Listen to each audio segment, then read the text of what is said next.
Bum bum bum bum bum bum bum bum bum bum bum bum. Hey everybody, come on in. I'm going to show you my new sport that I just invented. I think it'll sweep the world. As soon as we're allowed to go outside and socialize with other human beings, it's going to be big. And it started with the observation that most sports are broken. For example, tennis used to be fun, and then the rackets got really good, and now if you play somebody who can serve, you can't really return the serve because the equipment got so good that even an average player can hit the ball so hard that the game is ruined.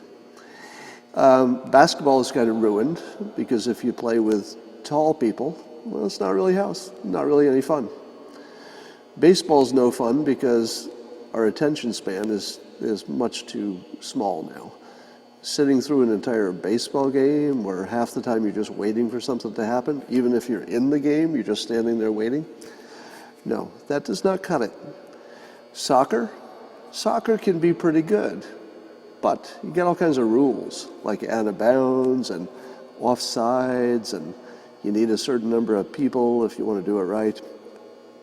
So you need a sport where you can't get hurt, anybody can play it all the time, doesn't matter if there's a big difference in your skill level, and it's just something you can do anywhere, anytime, at any level, without too many rules, and without too many problems. So here's the game I invented. It's called Castleball. So you see behind me, there's a little a structure that I put together using cones. So I'm using the orange cones and build a little castle. So that's the castle. You would use any kind of ball. I prefer one that's not inflated too much. And that too allows people to play without getting hurt. Because if you've ever been hit in the face with a fully inflated soccer ball at high speed, oh, it hurts. It hurts. Let me tell you the story. A true story about why you don't want to play with a fully inflated soccer ball. If you're playing with people of different levels, you can get into a problem. If everybody's the same level, it doesn't matter. But I joined an indoor soccer league several years ago, and it was co-ed, and there were boys and girls. And one of the people that I was playing against that one day was one of the spouses who was not a soccer player. She was not really big into sports, but because her husband liked it and she wanted to be, part of the fun, she was a good sport, and she said, "Sure, I'll play." So I was on the other team, and the ball rolled to me, and I was going to clear the ball by kicking it as hard as I could in the general other direction toward the goal. Now, that was a good plan, except for the part where she was standing about 20 feet away, and I put the full force of my kick into it, and it hit her square in the face.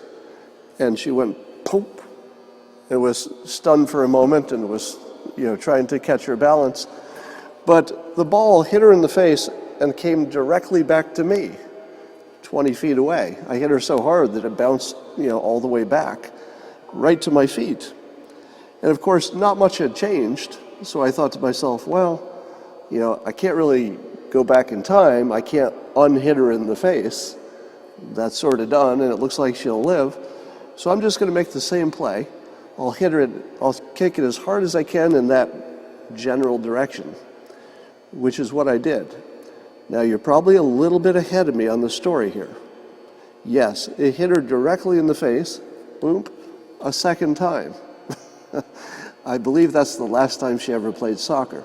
Now, my point is, I was fairly experienced at soccer and could kick the hell out of the ball, and she was a beginner, and we should not have been playing the same sport. All right, if she had been a better player, she would have been gotten out of the way. If I had been a worse player, I wouldn't have kicked it that hard. Everything would have been fine. So to compensate, you play with a really soft ball, because not only is it easier to control because it's not bouncing wildly, it's sort of dead. So even a beginner can control a ball and stop it and trap it and stuff. It's pretty easy. So you could use a regular ball like this or a soccer ball that's underinflated. By the way, which is common for indoor soccer.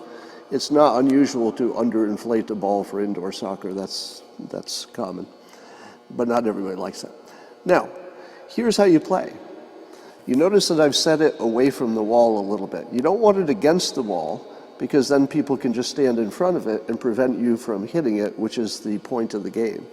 So the point of the game is that there would be two castles, and you would be protecting your castle while trying to destroy the other castle, using a soccer-like game to do it. Now, you could also have 2 balls or 3 balls. So the beauty of this game is you could just add extra balls until everybody has something to do.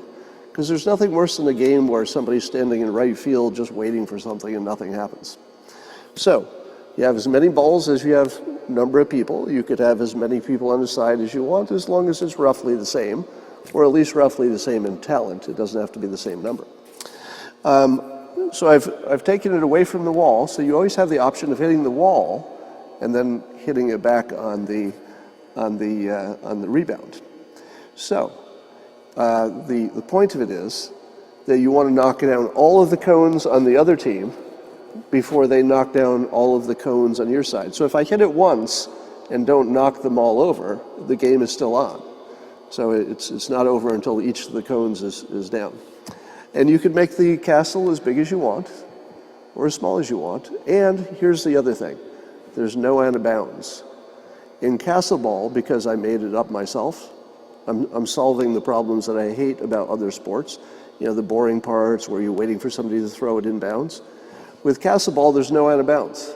Everything's in bounds. But if you have spectators, here's the special part. If there are spectators, they're part of the field. And the spectator can hit the ball once to knock it back inbounds if it's gone out of bounds where the spectator is. So even the spectators are part of the game, so long as they don't trap the ball and keep it. They have to kick it toward the field the first time they touch it. So if they're on your side, they might try to do something clever, but they can't be too clever because they have to just kick it once and then they're done with it. So yes, it's spectator participation. Somebody says, "Are you high?" Not yet, but the day is early. So I'm going to show you a little demonstration. I'll take my microphone off so you won't be able to hear me, but I'll show you how much fun it is to destroy that group of cones over there. Now, part of the fun is that kids enjoy destroying stuff. So it's not just that you're scoring a goal, you're knocking the hell out of it, and you're destroying something that somebody created. And I got to tell you, it's more fun, especially if it's something that the other team created. Not, knocking their structure down is a little extra fun, admit it. All right. So somebody asked where I am. I'm in my house. I should admit that I built my house. I designed it myself, and I built it with the thought that if someday I'm ever on house arrest, that I have to spend like a year in my own house, I'm going to make a house that I don't want to leave for a year. So I'm not exactly suffering through the shutdown here, the quarantine, except that I have no human contact, which of course is pretty tough. But in terms of physical surroundings, pretty good. It's pretty good. I can't deny it. All right, I'm going to put the microphone down. I'm going to show you the fun of knocking that thing down. Don't laugh if it takes me a few times to hit it, okay?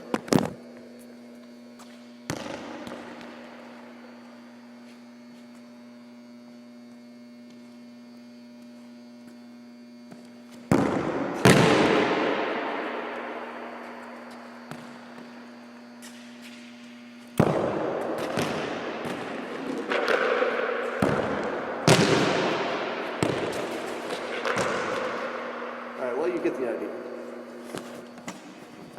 So I think you got the idea. Yes, no hands, no hands. It's a soccer-like game, but it fixes all the problems with soccer. Because soccer's no fun if you have different levels. This fixes that. It's no fun if you have to